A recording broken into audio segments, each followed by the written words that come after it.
Bentornati a Liberamente, variazioni e scorribande qui su Radio Libertà. Allora stasera una domanda semplice per le anime belle. Ma come fate a non condividere la parola d'ordine di Donald Trump resa incondizionata? Sì, perché la notizia di queste ore è che Donald Trump chiede e si prefigge come obiettivo in premessa prima di qualunque sviluppo di pace la resa incondizionata della teocrazia islamista totalitaria assassina degli ayatollah. Nella fattispecie, ha detto Trump poco fa, non ci sarà alcun accordo con l'Iran, nel senso col regime degli ayatollah, se non con una resa incondizionata. Poi il presidente ha chiarito che dopo questo passaggio si potrà effettuare la scelta di una leadership grande e accettabile, con la quale poi gli Stati Uniti e i loro alleati lavoreranno per riportare il paese indietro dall'orlo della distruzione e dice Trump, facendo un esplicito calco del suo Make America Great Again, Make Iran Great Again, miga.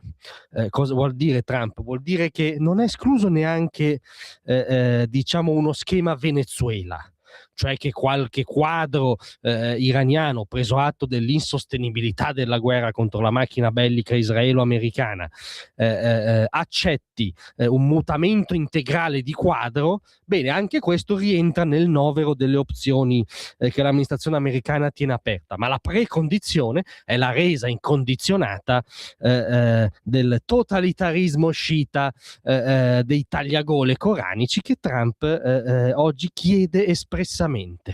E beh, allora noi mi chiediamo, ma come fate a non condividere, come fate a non schierarvi compatti al fianco di Donald Trump? Lo chiediamo agli ultra dei diritti civili, a coloro che giustamente sottolineano in piè sospinto la necessità di tutelare l'autodeterminazione, i diritti individuali, sociali, la non discriminazione, la tutela delle comunità omosessuali, delle comunità LGBT, lo diciamo alle ultra femministe nostrane, a quelle di Se non ora quando, a quelle che sottolineano l'urgenza del tema, no? Della tutela del corpo della donna a ogni piè sospinto, e va benissimo.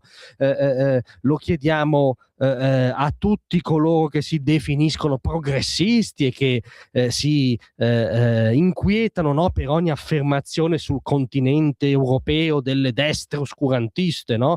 Che poi, come dire, sono gli schieramenti conservatori che spesso hanno il vizio di vincere le elezioni.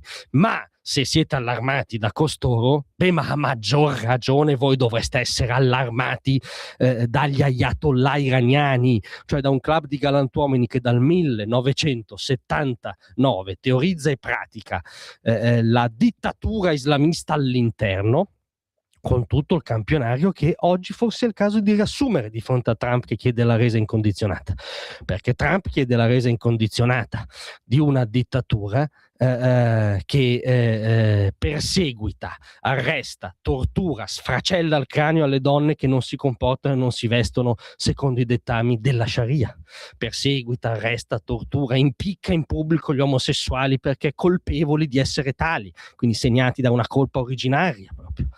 Non è che, come dire, sbaglia le desinenze, no, o non riconosce un diritto X a valle, li uccide pubblicamente a monte gli omosessuali.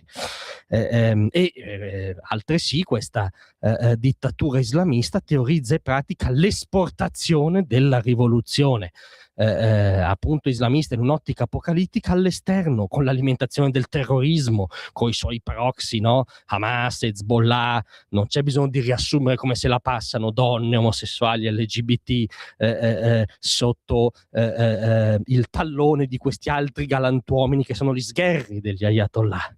E questo cosa lo fa dal 79, oltre a urlare morte all'America, morte a Israele, ma questo voi che siete, come dire, no, anti-imperialisti non vi tocca, però vi dovrebbe toccare la parola d'ordine di Trump, dovreste essere i primi commossi e che ripetete, reiterate, amplificate questa parola d'ordine, resa incondizionata di uno dei regimi più oscurantisti, liberticidi, omofobi, sessuofobi, misogini, non neanche reazionari, primitivi, che incarnano uno stadio sconosciuto dell'umanità, in teoria nella contemporaneità. Voi dovreste essere i primi esaltati da questa parola d'ordine, dovreste essere i primi a dire: ha ragione Trump, speriamo di ottenere la resa incondizionata di queste canaglie. Lo dite? No, non lo dite, anzi ce l'avete con chi questa resa la chiede, perché a voi dei diritti non ve ne frega nulla.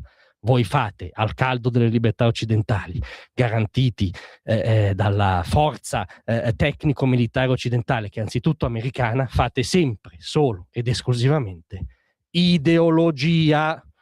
Grazie a tutti.